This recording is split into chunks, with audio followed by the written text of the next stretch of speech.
How to play Magic the Gathering by Tommy Lloyd. Magic the Gathering is a game flavored as if two wizards are fighting a magical duel.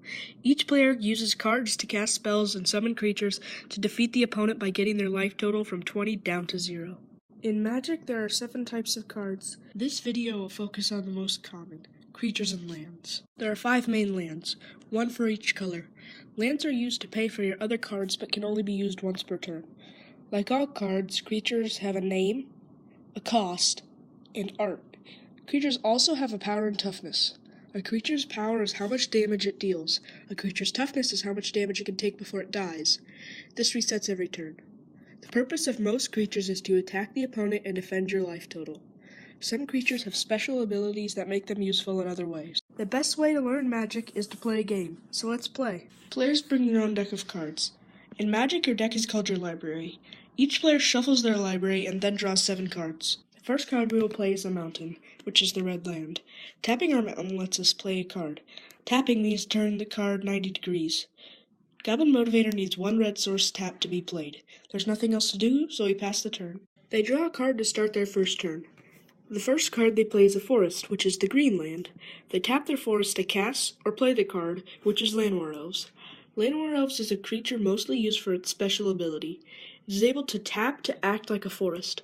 Creatures have a drawback that they can't attack or use their abilities the turn they come into play. They pass the turn. To start the turn, we untap all of our creatures and lands, then draw a card. A player can only play 1 land per turn. As more lands are in play, more expensive cards can be cast. We play another mountain, then tap both lands to play Kargan Dragon Rider. The Dragon Rider normally can't attack the turn it comes into play, but we have Goblin Motivator. The Motivator's ability gives creatures haste. Haste allows creatures to attack the turn they were played. Now the Dragon Rider can attack. They don't block with their elves, so they lose 2 life. They are at 18, and we pass the turn back to them. First, they untap all of their creatures and lands, then they draw a card and play another forest. They tap their Llanowar Elves using its special ability in both forests, allowing them to play Centaur Courser, a creature with 3 power and 3 toughness. Normally, a card that costs 3 can't be played on turn 2, but Llanowar Elves, acting like a land, lets them play cards earlier than normal. They pass the turn back. We untap all of our creatures and lands and draw a card for the turn. We play a third mountain. Tapping all of our mountains, we are able to play a card that costs 3, Onaki Ogre. Before attacking, we tap our Goblin Motivator to give Onaki Ogre haste, so it can attack right away. If we attack with our Dragon Rider, the opponent's 3/3 creature will block it, and our Dragon Rider would die, but his Centaur Courser would live. That's bad for us, so we just attack with our Ogre. If he blocks with his Centaur Courser, they both die and we're okay with that. They take 4 damage going to 14 life because they didn't block with the Centaur Courser. We have no other options, so we pass the turn back. Their third turn, they will again untap all of their creatures and lands and draw a card. They play a forest. This time, they tap just their lands to cast an enchantment called Oakenform. This type of card goes on a creature. Oakenform increases the power and toughness of a creature it enchants. They are putting this on their Centaur Courser, making it a 6/6.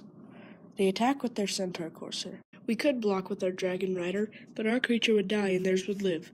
If we don't block, we take 6 damage, and our life will drop to 14. We choose not to block and take the damage.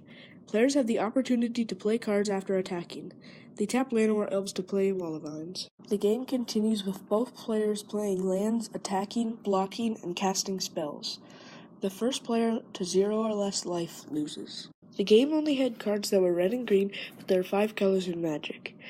Each color has its own personality and feel, which affects how games play out. Here's a peek into the philosophy of each color, which can be defined by a phrase. White desires the greater good.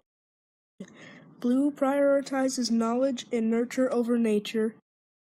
Black wants power. No, more power. No, all the power. Red wants freedom, is passionate, and loves fire. Green favors growth and nature over nurture. Similar to different philosophies, abilities on creatures and spells are separated by color, so each color has different strengths and weaknesses. If Magic the Gathering is intriguing to you, a good next step would be to download and play MTG Arena. Arena guides you through the basics as you begin playing. Arena is also a stress-free way to continue learning Magic the Gathering.